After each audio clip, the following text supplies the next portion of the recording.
Tradisi masyarakat Bugis Makassar masih begitu kental saat Idul Adha tiba. Masyarakat tetap mempertahankan meski tak sedikit yang mulai tergerus oleh zaman dan juga kepercayaan.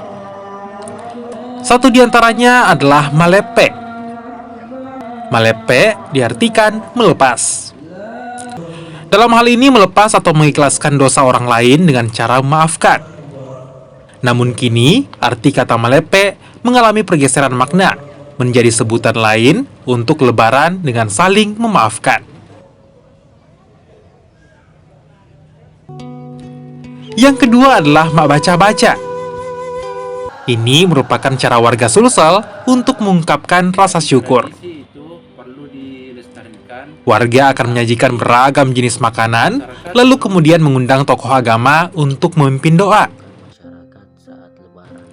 Usai berdoa, warga pun akan memanggil para tetangga untuk makan bersama. Yang dikenal masih berpegang teguh pada adat istiadat bangsa. Nah, yang terakhir, ada tradisi acara kelompoak atau pencucian benda pusaka kerajaan Goa.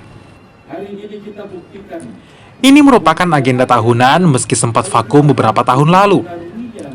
Tradisi yang dilaksanakan di rumah adat Balak Lompoa dengan mencuci dan menimbang, salah satunya Salokoa, mahkota emas Raja Goa. Warga percaya jika timbangannya bertambah, masyarakat akan makmur, dan jika beratnya berkurang, maka berarti masa paceklik. Itu tadi sejumlah tradisi yang masih terus terjaga di Sulawesi Selatan saat Idul Adha tiba. Tim Liputan, Kompas TV, Makassar, Sulawesi Selatan. Berkurang, maka itu menjadi pertanda akan terjadi bencana di negeri mereka.